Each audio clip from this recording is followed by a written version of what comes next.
You're listening to an Airwave Media Podcast. My name is Greg Jackson. I'm a PhD-holding historian, a professor, and the creator of History That Doesn't Suck, a podcast that makes legit, seriously researched American history come to life through entertaining stories. Join me for a chronological telling of the United States story, from the Revolution to fractious Civil War, tenacious inventors, brave reformers, and more.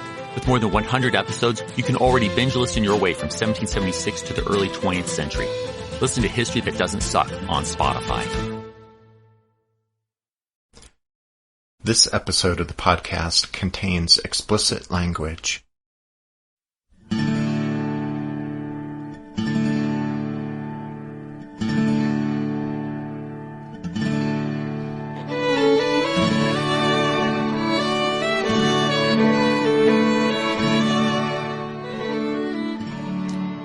Hey everyone. Welcome to episode number 12 of our Civil War podcast. I'm Rich. And I'm Tracy. Hello, y'all. Thanks for tuning into the podcast. So once again, we're going to return to the Compromise of 1850. As we talked about previously on the show, the Compromise hadn't reduced the tension between North and South over the issue of slavery.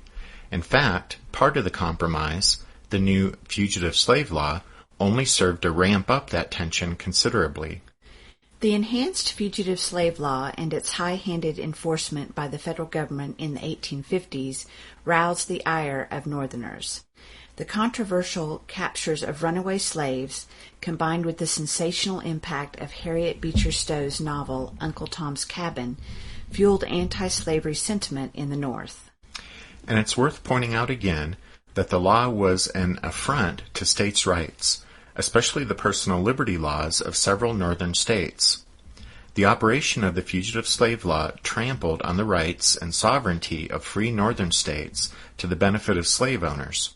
So it's ironic that after the Civil War, Southerners would start to claim that their cause had been all about upholding states' rights. Despite the increased sectional tension related to the fugitive slave law, Stephen Douglas, the senator from Illinois who had shepherded the Compromise of 1850 through Congress, could take comfort in the fact that since the Compromise's passage, slavery hadn't been a significant issue of debate on Capitol Hill.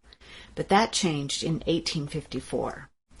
That's because, as settlers continued to push westward, the politicians were once again forced to deal with the political balance of power in Congress between free states and slave states. Since the Missouri Compromise in 1820, the geographic 3630 line had worked relatively well, mostly because states entered the Union in pairs. First there was Maine, and Missouri, then Michigan, and my home state of Arkansas, and then there was Iowa and Wisconsin, which were balanced by Florida and Texas. Only in 1850 did Congress deviate from this system when it allowed California in as a free state, although it had once again respected the 3630 boundary line with the disposition of the New Mexico Territory. But then in January 1854, Stephen Douglas introduced into the Senate a report of the Committee on Territories, which he chaired. The report recommended the creation of 2 new territories in the Louisiana Purchase lands, Kansas and Nebraska. In advancing this plan, Douglas might have been chiefly motivated by his desire to get a transcontinental railroad built across the plains to California. There had already been much debate over the path such a railroad would take across America. There were some who favored a southern route, while others favored a northern route. Not surprisingly, Douglas favored the northern option, which routed the railroad through Chicago to the benefit and profit of his constituents in the state of Illinois.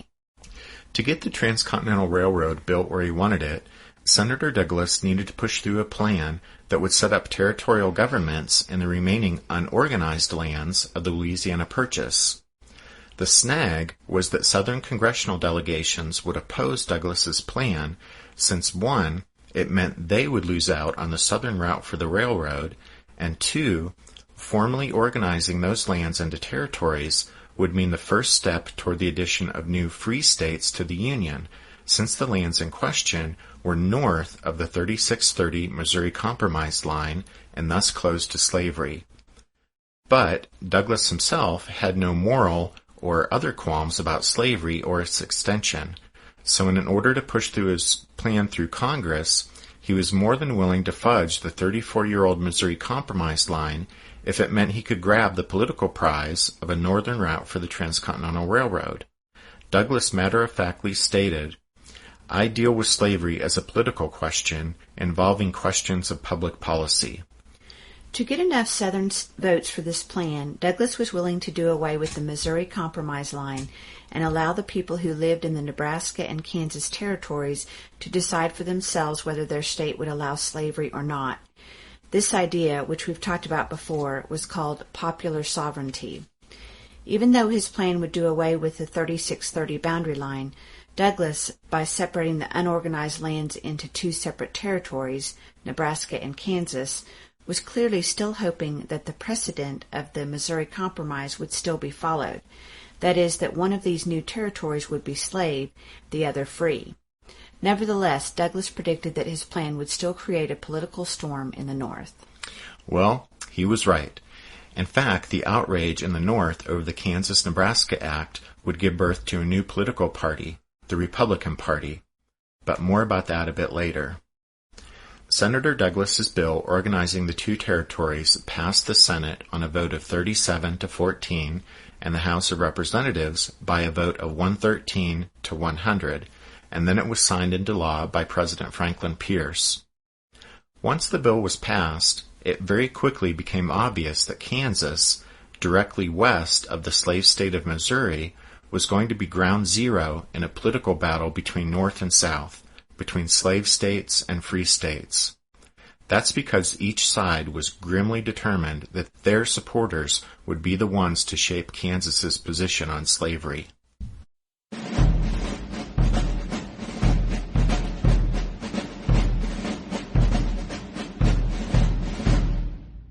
Between 1855 and 1856, Kansas was not only a political battleground, it became a literal battleground as pro-slavery and anti-slavery forces resorted to deadly violence in an attempt to gain advantage in the territory. Northern abolitionist groups sponsored settlers to move to Kansas in an attempt to establish a non-slaveholding majority that would ban slavery in the new state. But pro-slavery Missourians, armed and threatening, came across the border in large numbers to intimidate non-slave owners and to illegally stuff ballot boxes. In that tense atmosphere, violence quickly broke out.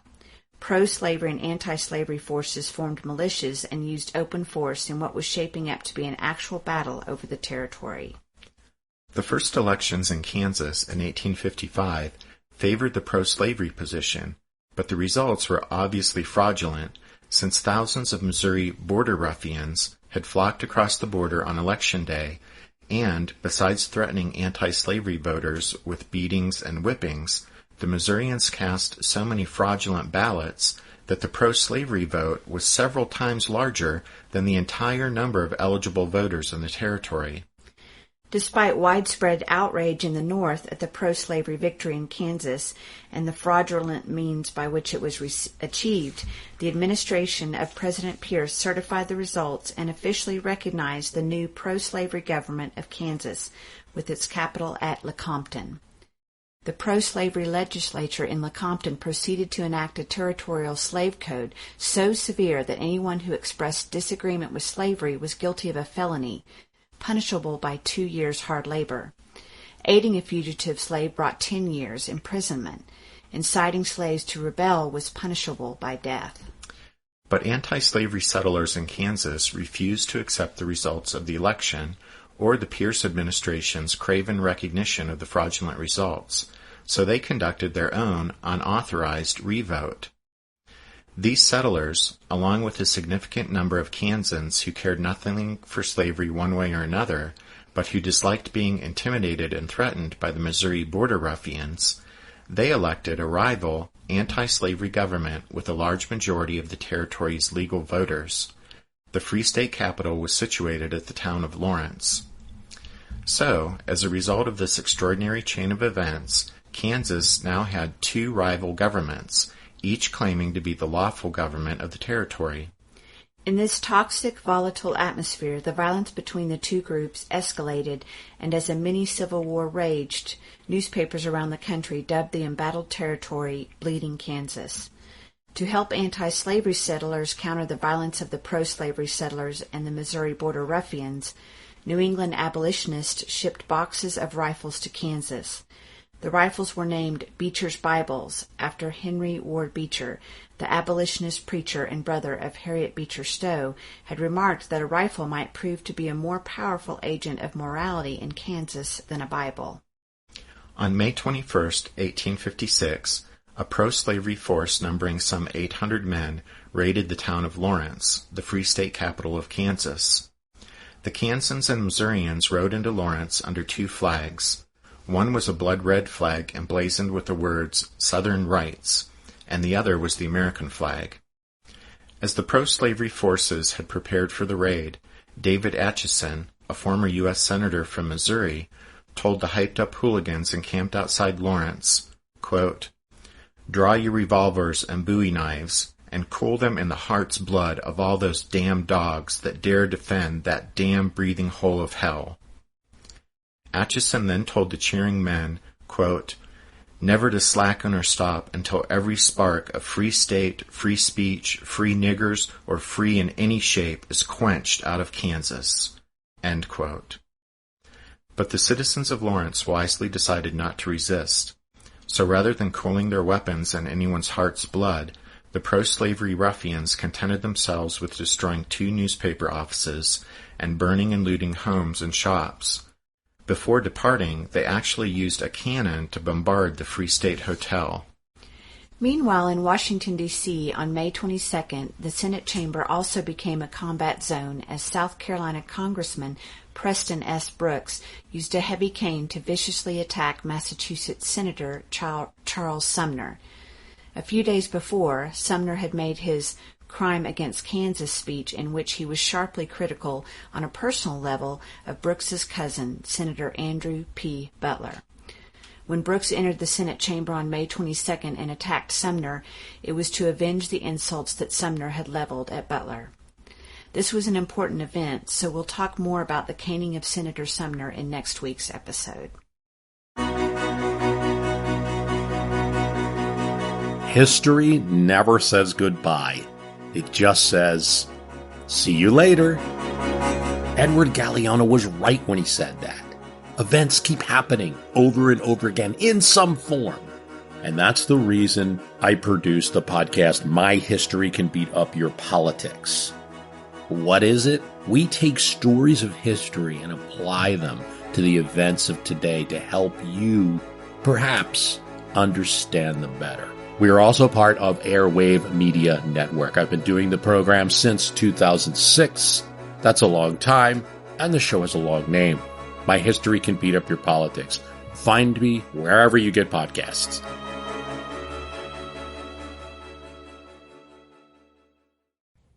What's something you learned in history class that you feel wasn't the whole truth?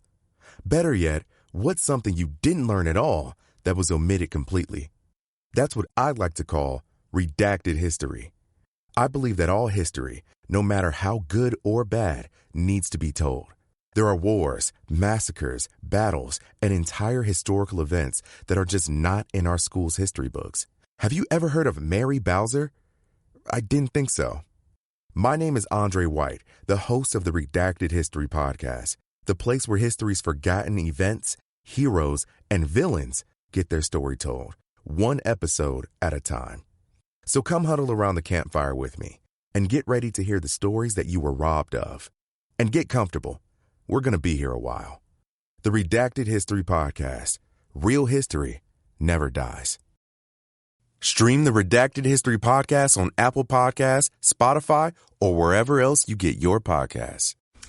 Back out in Kansas, a recent arrival in the territory, a 56-year-old abolitionist named John Brown, along with 4 of his sons and 2 neighbors, had left their homesteads and were traveling the 40 miles to help defend Lawrence against pro-slavery forces when Brown heard that the unresisting town had already been overrun. Brown raged against the pro-slavery hooligans, and he also railed against the citizens of Lawrence for their failure to defend the town. And then, hard on the heels of the news about the raid on Lawrence, Brown received word of the caning of Sumner in Washington, D.C. Witnesses said that at the news from Washington, Brown went crazy, declaring that something must be done to defend the rights of anti-slavery settlers and to strike terror in the hearts of the pro-slavery forces. Brown figured that at least 5 anti-slavery men had been murdered in Kansas since the start of the territory's troubles, and so based on the Old Testament principle of an eye for an eye, Brown and 4 of his sons and 2 neighbors set out to even the score. On the night of May 24th, in the vicinity of Pottawatomie Creek, Brown and his murderous little band abducted 5 pro-slavery settlers from their beds and from the arms of their wives and children. They then hacked the men to death with old surplus army swords. According to James McPherson in his book Battle Cry of Freedom, this shocking massacre went unpunished by legal process. Federal officials did manage to arrest 2 of Brown's sons who had not taken part in the affair, while pro-slavery bands burned the Brown homesteads. The twin traumas of Lawrence and Pottawatomie escalated the bushwhacking war in Kansas. One of Brown's sons was among the 200 men killed in this conflict. Considering themselves soldiers in a holy war, Brown and his other sons somehow evaded capture and were never indicted for the Pottawatomie killings. And despite strenuous efforts by the U.S. Army to contain this violence, the troops were too few to keep up with the hit-and-run raids that characterized the fighting. End quote. We'll talk more about John Brown and his life story when we get to the future episode that we'll devote to covering his raid on Harper's Ferry.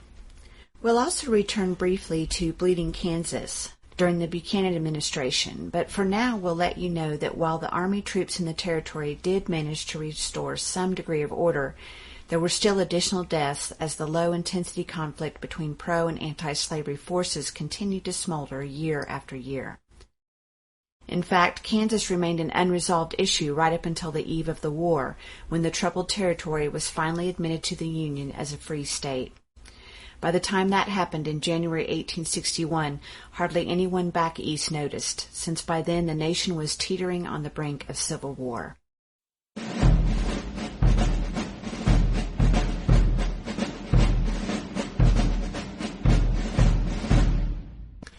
It's hard to overstate the importance of the Kansas-Nebraska Act in American history. That slavery could be allowed into an area in which it had been banned since 1820 changed the political landscape of America. The political consequences of the Act's passage in 1854 were numerous and far-reaching. Those consequences would be, 1. The venerable old Missouri Compromise line of 3630 was done away with.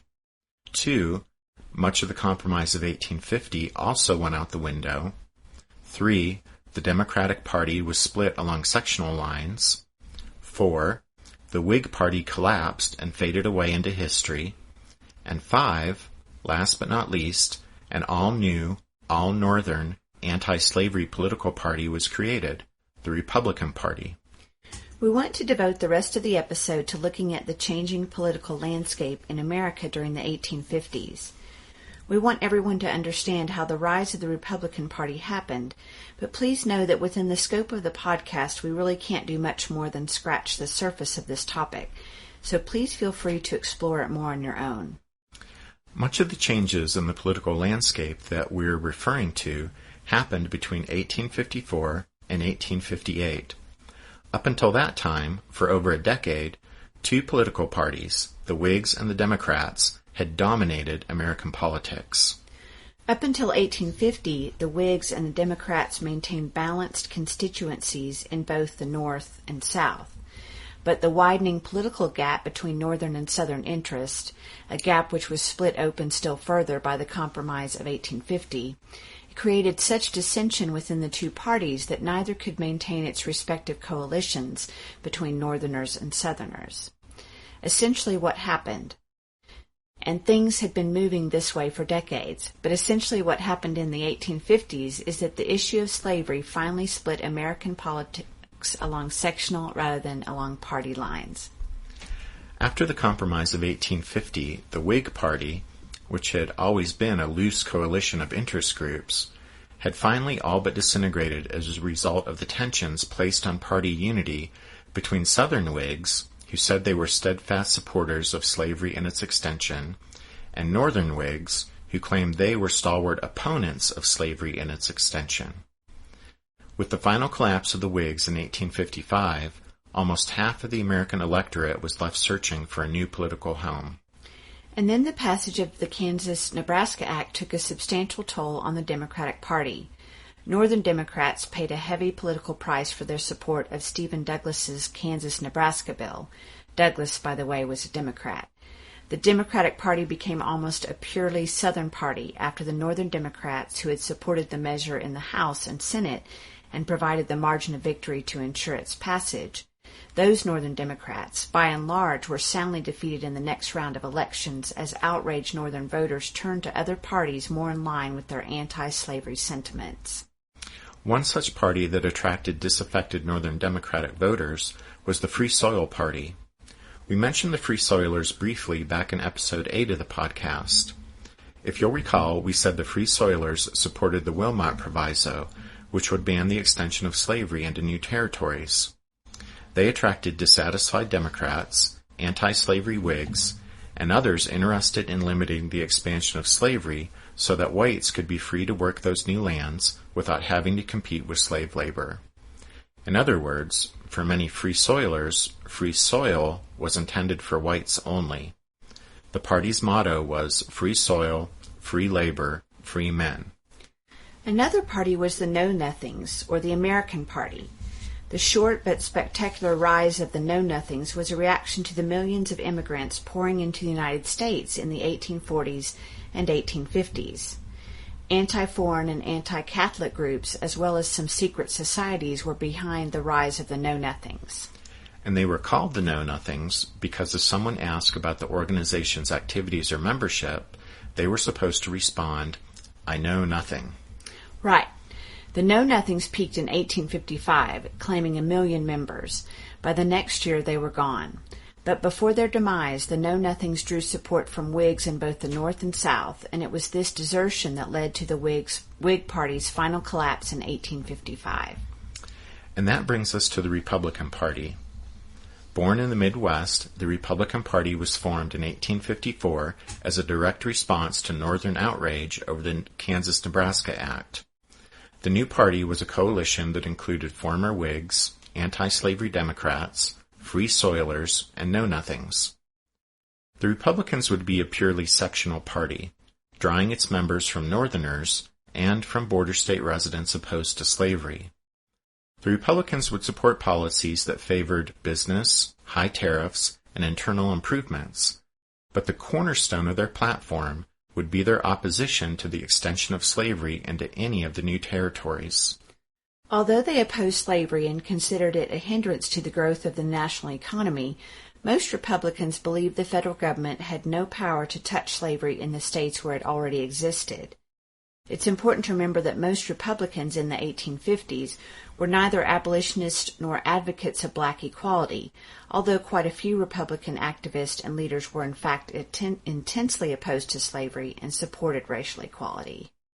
Successfully riding the Northern outrage over the Kansas-Nebraska Act, the Republicans won huge victories in the 1854 congressional elections and positioned themselves to be a major player in the upcoming 1856 presidential election. And that's where we'll leave things for now. So next week, after taking a closer look at the caning of Charles Sumner in the Senate chamber, we'll talk about the importance of that presidential election of 1856.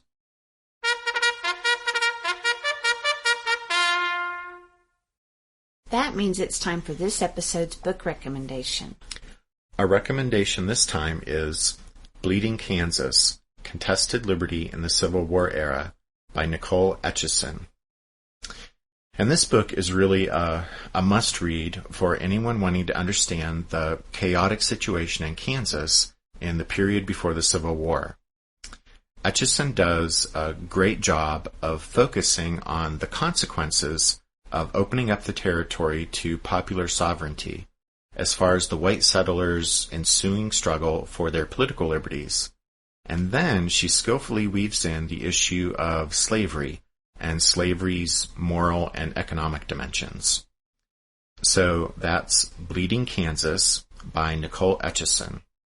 And as always, you can find all of our book recommendations on the podcast website, which is www.civilwarpodcast.blogspot.com. The music at the start and finish of the show is from the song Midnight on the Water, and it's used on the podcast by permission of Spiritwood Music. Thanks for listening to the Civil War, 1861 to 1865, a history podcast. We hope you'll join us again next week for episode 13, but until then, take care. Thanks, everyone. Bye.